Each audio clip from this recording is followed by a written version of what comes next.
Hello, नमस्कार सर्वांना. मी मनीषा प्रधान, मनीषाज लाईफस्टाईलमध्ये आपल्या सर्वांचं स्वागत करते.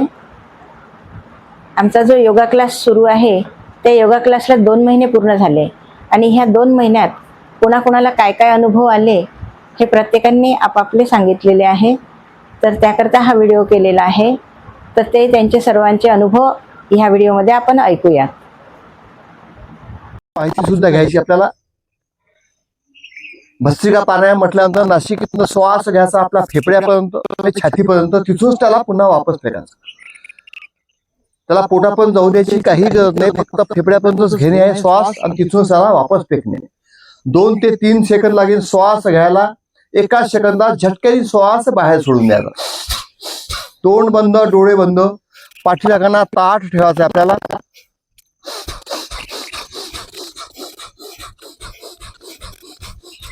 तेवीस मार्च 2025 ला आपला हा योग क्लास आपण चालू केलेला आहे.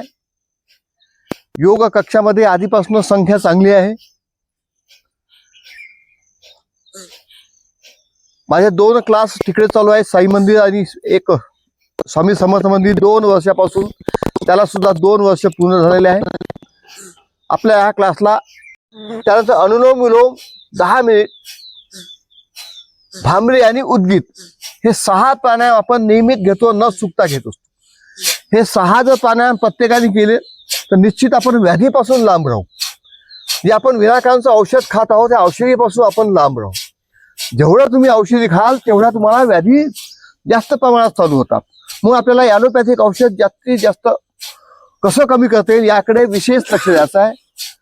मग आपण सकाळी उठून आपल्या प्रकृतीची काळजी घेण्यासाठी 5:30 ला इथे पोहोचणं हे सुद्धा एक कठीण काम आहे. त्या कठीण कामावरती आपण विजय मिळवलेला आहे. तर सकाळी उठणं हेच महत्वाचं असतं. गाढ झोप असते त्यावेळेस उठायचं की नाही. कारण एक मन म्हणतो उठायचं, एक मन म्हणतो नाही. कारण एक मनाला वाटतं आपण झोपूनच राहावं, कशाला जायचं बा इतक्या सकाळी. पण नाही का मनाला वाटत नाही आपण तिथे जायला पाहिजे. आपली प्रकृती जर चांगली राहत असेल तर आपण तिथे जायला पाहिजे. हा 2 मनाचा प्रश्न आहे. मनाच्या काबूत जर आपण गेलं तर निश्चित आपण बेडवरती झोपून राहिलो असतो.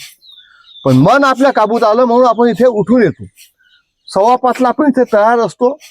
हे आपलं मन सांगत असतो. आपण मनाला सांगतो चल आपल्याला जावंच लागतं तिथे, कारण आपल्याला आपली प्रकृती चांगली ठेवायची.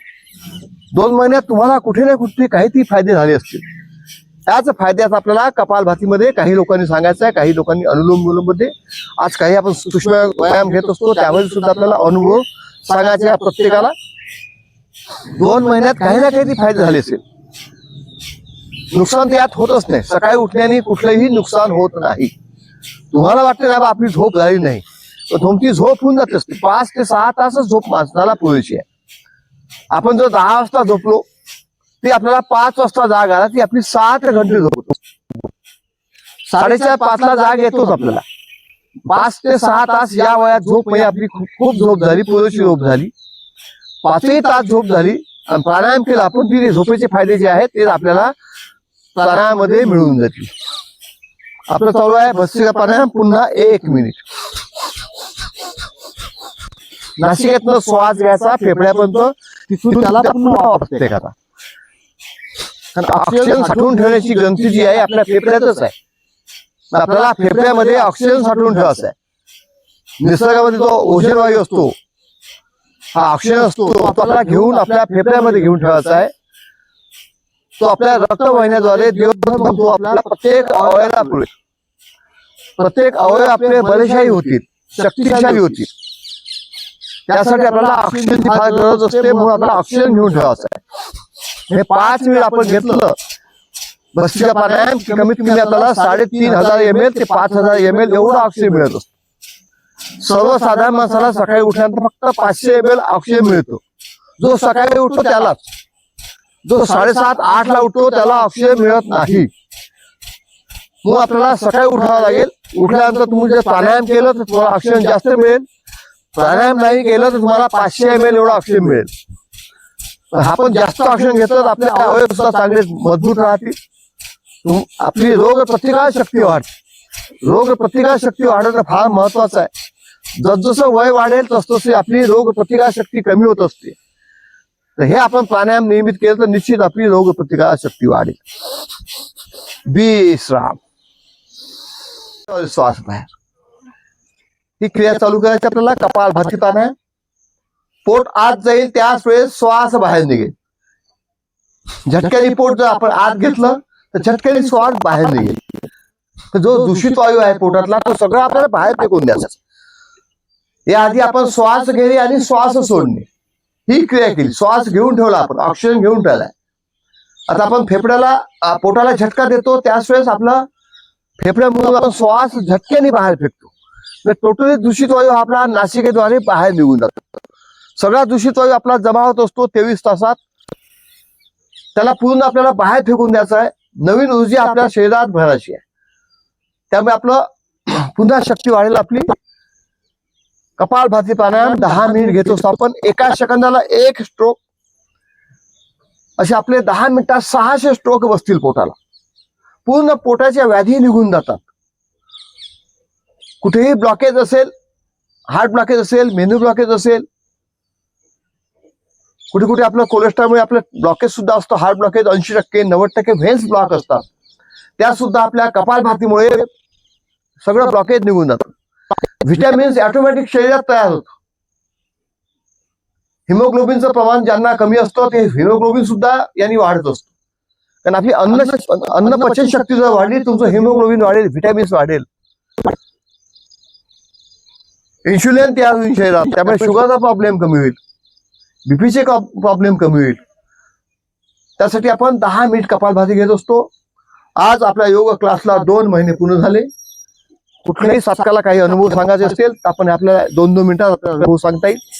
काही साधक कपालभातीमध्ये सांगतील, काही साधक मग सूक्ष्म व्यायाम करू त्यावेळेस सांगतील, या अनुलोम विलोम सांगतील. यापुढे कोणाला सांगायचं असेल अनुभव तर आपले अनुभव. या 2 महिन्यात कोणाला काय फायदा झाला जर सांगायचं असेल तर त्यांनी समोर येऊन सांगू शकता किंवा तिथेच सांगू शकता. सांगता आपण केव्हापासून येत आहोत ते सांगायचं. आणि मला पायाचा खूप त्रास होता. माझ्याकडून उभं नव्हतं राहणं हो, आणि माझ्या गुडघ्याकडून चालणं पण होत नाही. माझ्या पायाकडून चालणं असं हात धरून उभं राहावं लागत होतं, पण मला आता चालता येते.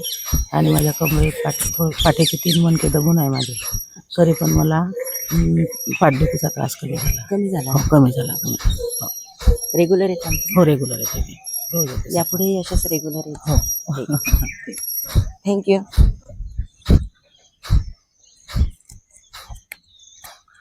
कपालभाती प्राणायाम. पोट आत, श्वास बाहेर. श्वास घ्यायची गरज नाही तुम्हाला. श्वास तुमचा ऑटोमॅटिक जाईल. पुन्हा कोणाला सांगायचं असेल सांगू शकता. तुम्ही सांगा. माझं नाव बेबी चोरमले. मी 23 मार्च पासून योगाला येत आहे. मला पहिल्या दिवशीपासून. पहिल्या दिवसपासून, पहिला दिवस 23 मार्च. आज 2 महिने झाले मी नेहमीच येत आहे. मला बरेचसे फायदे आहेत तसे. आता थोडा माझा वाद जास्त आहे, जास्त प्रमाणात आहे, पण कमी होता होता होणार असते. पण बरेचसे फायदे आहे मला. कपालभातीपासून आपलं ते हे करतो त्याच्यापासून बरेचसे फायदे आहेत. हाताच्या व्यायामापासून सगळेच काही मला खूप फायदे आहे. त्याच्यामुळं माझा नातू पण माझ्यासोबत येते आणि त्याला पण बरेचसे फायदे आहे. नेहमीच येत राहील मी. हो, थँक्यू. माझं नाव सुयोगतीश चोरमले. मला पण टोंगळ्याचा त्रास होता. म्हणजे माझे दोन्ही पण पाय टेकत नव्हते, तर कमरेतून मला थोडा त्रास होत होता. तर आता माझा एक पाय पूर्णपणे टेकते, आता दुसरा पण टेकेन अशी मला खात्री आहे योगामुळे. आणि मी शिबिराच्या पहिल्या दिवसापासून येत.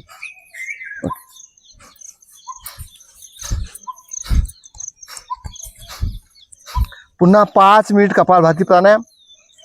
तुम्ही सांगा की.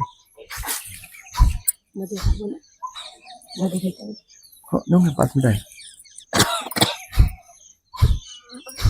मी पण इथे पहिल्या दिवशीपासून येत आहे. शिबिराच्या पहिल्या दिवशीपासून 23 मार्च पासून मी इथे रेग्युलर येत आहे. ज्यावेळेस सुरुवातीला मी इथे यायचे तर मंडूकासन ज्यावेळेस करतो आपण त्यावेळेस माझ्या डोळ्यासमोर डोळे मोठे करायचे होते त्या मंडूकासनमध्ये. तर माझ्या डोळ्यासमोर असं कापसासारखं काळसरपणा येत होता. आणि मला समजत नव्हतं की हे का बरं होत आहे. पण हळूहळू 15 ते 20 दिवसातच तो काळसरपणा पूर्ण निघून गेला. आणि आता मी जेव्हा मंडूकासन करते त्यावेळेस स्वच्छ असं म्हणजे माझ्या डोळ्यासमोर असं काहीच येत नाही, जे त्यावेळेपासून असं काळसर कापसासारखं माझ्या डोळ्यासमोर येत होतं. हे ह्या व्यायामाचंच आणि प्राणायाममुळे त्या मंडूकासन रेग्युलर करत गेली, त्यामुळे हे शक्य झालं. आणि त्यानंतर मला बसता येत होतं, मला काहीही प्रॉब्लेम नव्हता. पण ॲक्सिडेंटमुळे माझ्या टोंगळ्याला खूप मार लागलेला होता. मी सुखासनात बसू शकत होती, मांडी घालून बसू शकत होती, पण वज्रासनामध्ये बसू शकत नव्हती. पण रेग्युलर करत गेल्यामुळे आणि काही थोडी घरी प्रॅक्टिस केली मी, त्यामुळे आता मला वज्रासनामध्ये बसता येते. मंडूकासन करताना मला त्रास होत नाही. हा खूप मोठा फायदा मला झाला. ॲक्सिडेंटमुळे मला खूप त्रास होत होता. डोळे बंद, तोंड सुद्धा आपण बंद ठेवत असतो त्यावेळेस. कारण तोंड बंद यासाठी ठेवायचं आपल्याला, कारण जो आपण नाशिकेतनं एनर्जी घेऊन ठेवतो, जर आपलं तोंड चालू असली तर तोंडावाटे ती एनर्जी आपली बाहेर निघून जाईल. जसं आपण ऑक्सिजन घेऊन ठेवलाय ते ऑक्सिजन आपलं बाहेर निघून जाईल. यासाठी आपल्याला तोंड बंद आणि डोळे सुद्धा बंद ठेवायचे आहे. कपालभाती प्राणायाम, कुठलंही प्राणायाम करताना पाठीचा कणा मात्र ताठ ठेवायचा आपला. पाठीचा कणा ताठ ह्यासाठी मुख्य मणका आपला एक असतो, त्याला छोटे छोटे मणके जोडलेले असतात दोन्ही साईडनी. जर जसं आपला पाठीचा कणा खाली खाली झुकेल तर हे मणके आपले त्याचे तोंड बंद होईल. जो दूषित जो हवा असते ती आपली शरीरात तशीच राहील, चांगली हवा तिथे जाणार नाही. मग त्यासाठी आपण कपालभाती करताना, कुठलाही प्राणायाम करताना पाठीचा कणा ताठ ठेवून बसण्याची आपण प्रत्येकाला सवय लावायची. आपल्याला पाठीचा कणा ताठ ठेवला आपला तर ती काय होईल, ती जी जागा आहे ती मोकळी राहतील, त्याचं झाकण उघडं राहील. जेव्हा आपण पोटाला झटका मारून श्वास बाहेर सोडतो त्यावेळेस संपूर्ण दूषित वायू आपल्या शरीरातला बाहेर निघून जातो. यासाठी आपल्याला पाठीचा कणा बिलकुल ताठ ठेवायचा आहे. मी नेहमी सांगत असतो, जेव्हा जेव्हा आपण प्राणायाम करतो त्यावेळेस पाठीचा कणा ताठ ठेवून आपल्याला पोटाला झटका, त्यावेळेस नासिकेद्वारे झटक्याने श्वास बाहेर फेकायचा आहे. एका सेकंदाला 1 स्ट्रोक, असे आपले एका मिनिटात 60 स्ट्रोक होतील. 60 स्ट्रोक म्हणजे 10 मिनिटात 600 स्ट्रोक जर आपले व्यवस्थित बसले तर निश्चित कपालभातीमुळे आपलं पोट चांगलं होईल. सगळ्या व्याधी निघून जातात, कुठलीही व्याधी राहत नाही. कॅन्सर सारखी सुद्धा व्याधी यातून निघून जातात. कॅन्सर असेल, टीबी असेल, हार्ट प्रॉब्लेम असेल, मेंदू प्रॉब्लेम असेल, हे मोठमोठे आजार सगळे निघून जातात. हे छोटे आजार जे असेल, ताप, सर्दी, खोकला, हे तर निघतात. बीपी, शुगर, थायरॉइड, याचं सुद्धा आपलं प्रमाण एकदम संतुलित राहते. कुठेही त्रास होत नाही तुम्हाला. फक्त नियमित पाहिजे, 10 मिनिट कपालभाती व्हायलाच पाहिजे. मग आपण 10 मिनिट कपालभाती नियमित क्लासमध्ये घेत असतो.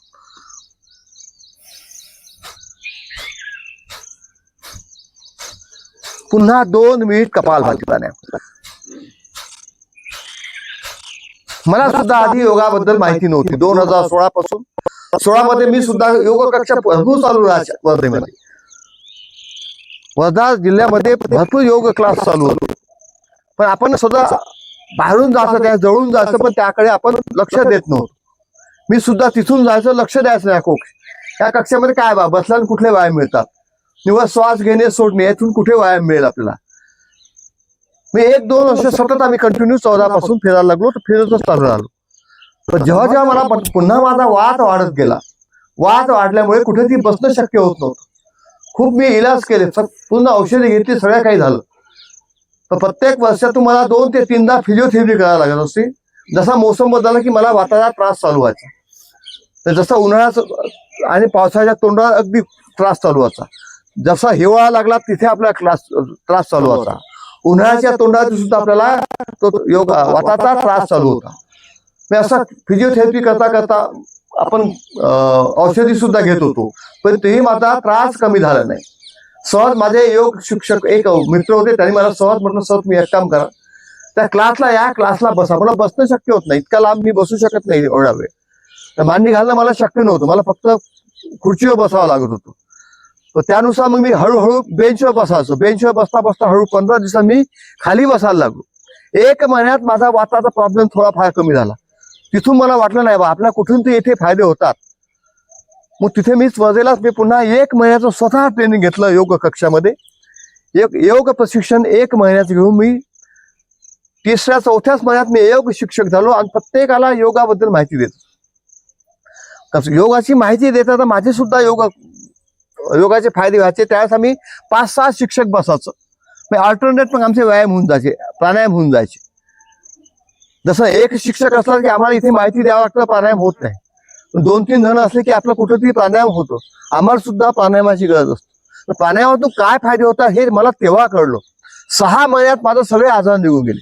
मला बीपीची गोळी सुद्धा लगेच चालू झाली होती. ती सुद्धा मी 1 महिन्यात बीपीची गोळी बंद करून टाकली. एका महिन्यात मला बीपी पासून सुद्धा फायदा झाला. एवढी प्राणायामामध्ये शक्ती आहे हे कधी कळत आपल्याला? तिथे गेल्यानंतर. मंदिरात गेल्यानंतर आपल्याला देव दिसतो का नाही, तसंच योग कक्षामध्ये गेल्यानंतर तुम्हाला योगाचे फायदे दिसतात. पण लांबून तर आपल्याला असं वाटतं की नाही काय ह्या फायद्यात, काय फुसफुस करणे, फक्त हवा घेणे, हवा सोडणे, इथून कुठले व्यायाम मिळतात. पण व्यायाम आपल्याला आतमधल्या पार्टला व्यायाम देण्यासाठी हे प्राणायाम फार महत्वाचे आहे. श्वास घेणे, श्वास सोडणे हे फार महत्वाचं आहे. शरीरामध्ये आपली एक पोट म्हणजे फॅक्टरी आहे औषधाची. औषध निर्माण करण्याचं काम हे आपलं कपालभाती करत असते. जसं आपण शुगरसाठी इन्शुलिन त्याची औषधी घेत असतो, तर इन्शुलिन तयार करण्याचं काम हे आपलं कपालभाती आणि मंडूकासन करत असतो. बीपी कंट्रोल ठेवण्याचं काम हे आपलं कपालभाती आणि अनुलोम विलोम करत असतो. हे काही प्राणायाम महत्वाचे. हे 6ही प्राणायाम जर आपण केले, निश्चित बीपी, शुगर, थायरॉइड ह्या तर छोट्या बिमाऱ्या आहे, यापासून आपण बिलकुल वंचित राहूच. पण मोठ्या बिमाऱ्या आपल्याला होणार नाही. कॅन्सर सारखी आपल्याला बिमारी होणार नाही. ब्लॉकेज आपल्या शरीरात राहणार नाही. कोलेस्ट्रॉलचं प्रमाण संतुलित आहे. बॅड कोलेस्ट्रॉल आपल्याला निघून जाईल. चांगलं कोलेस्ट्रॉल आपल्याला वाढेल शरीरात. हे महत्वाचे फायदे असतात योग कक्षामुळे. म्हणून आपण नेहमीच योग कक्षाला यायला पाहिजे. आणि 2 महिन्यापासून आपण सतत येत आहात, त्याबद्दल सगळ्यांचे आभार आणि धन्यवाद. विश्राम.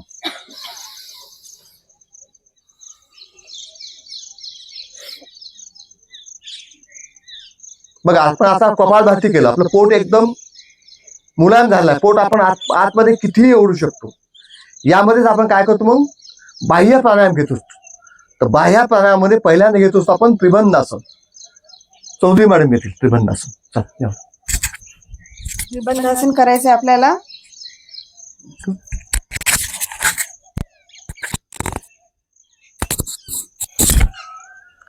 बाह्य प्राणायाम करायचा आपल्याला. त्यामध्ये त्रिबंधासन, बुद्धाशयाचा भाग वरती उचलून घ्यायचा, जेणेकरून तिथे आपलं मूळ बंध लागेल.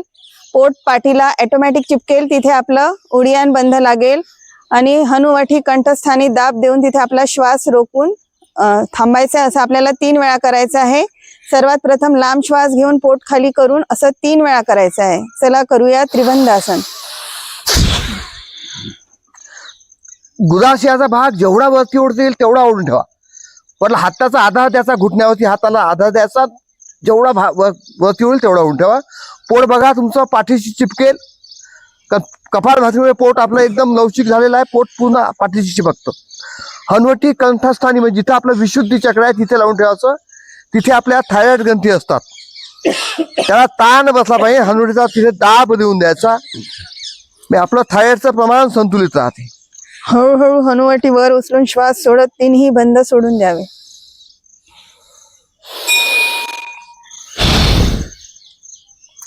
पुन्हा 2दा करून घ्या. जेव्हा आपण गुदाशयाचा भाग वरती ओढतो त्यामुळे आपला मूल बंद लागतं. मूल बंद लागल्यामुळे आपला मुळ्याचे त्रास कमी होतात. मुळ्यात होणार नाही तुम्हाला. पोट पाठीशी चिपकते एकदम. तुमच्या पेनक्रियाज ऍक्टिव्ह होतील. जठराग्नी पेटण्यास मदत होईल. परत एकदा हनुवटी कंठस्थानी लागली की आपलं थायरॉइडचं प्रमाण संतुलित होते.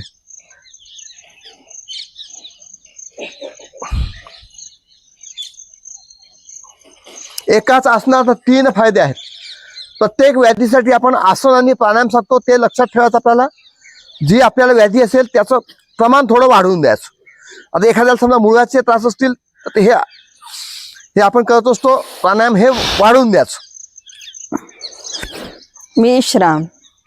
यानंतर आपल्याला अग्निसार क्रिया करायची आहे. लांब श्वास घेऊन पोट खाली करून पोटाला झटके द्यायचे आहे.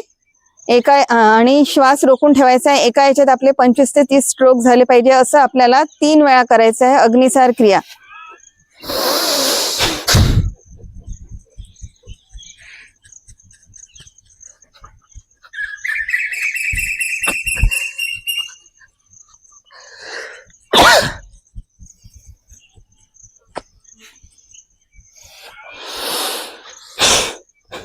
हे सुद्धा 3दा करून घ्या. श्वास लांब श्वास घ्यायचा, श्वास सोडून द्यायचा, श्वास बाहेर रोखून पोटाला झटके द्यायचा. पोट आत बाहेर आत बाहेर. एका श्वासामध्ये 25 ते 30 झटके बसले पाहिजे.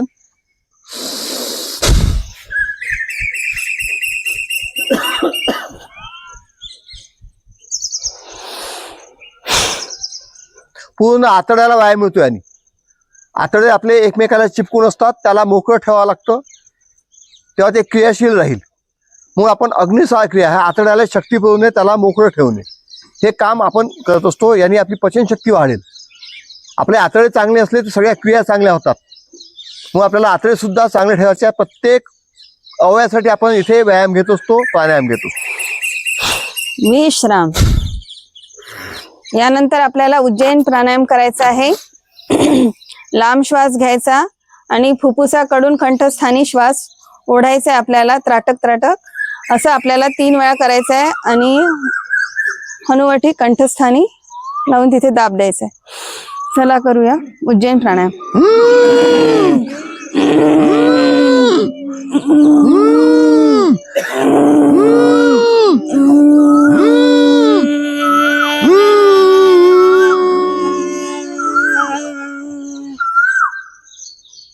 तीन ते चार थोडं श्वास घ्यायचे छातीकडून कंठाकडे.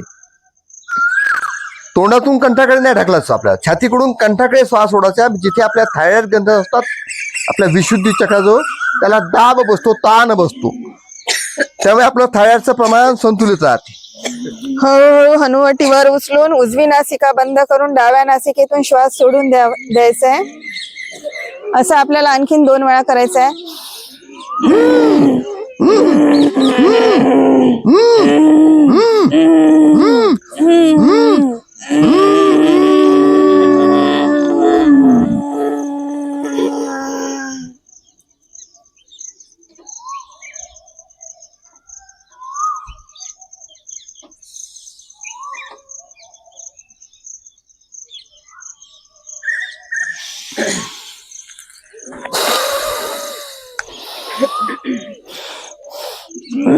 पुन्हा एकदा.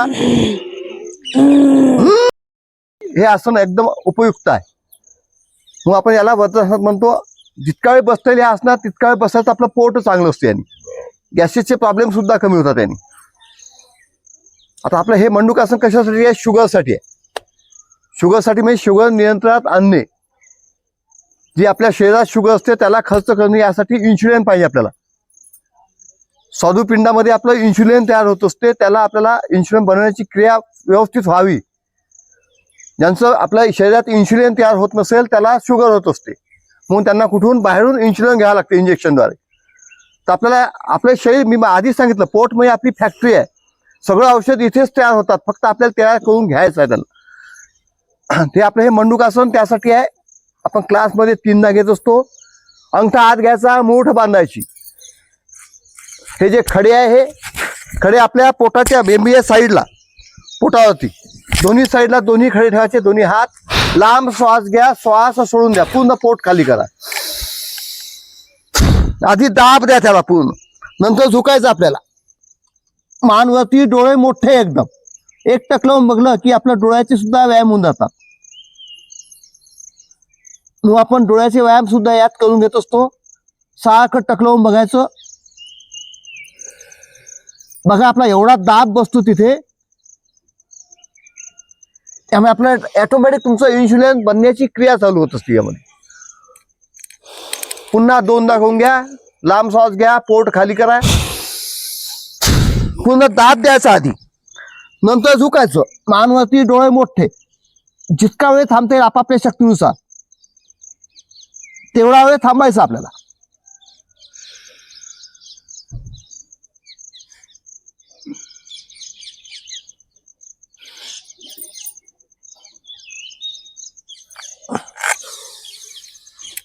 पुन्हा एकदा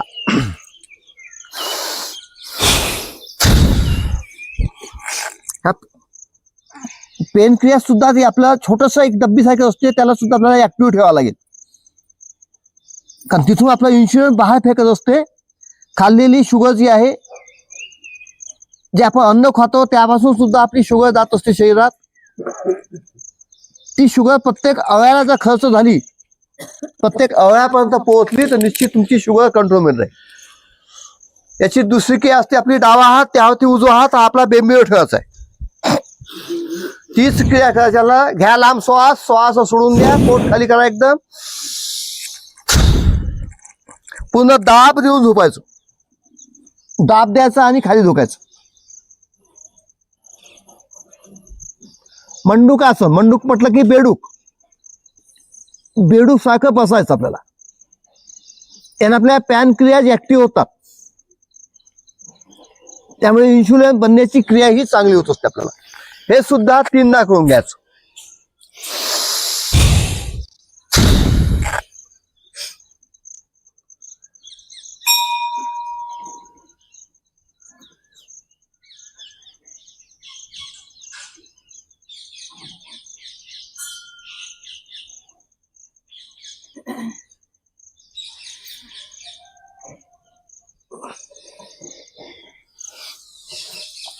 पुन्हा एकदा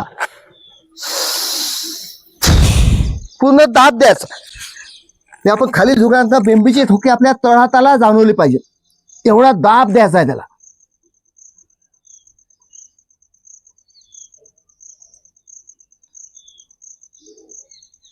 शंभर टक्के तुमची शुगर नियंत्रणात येईल.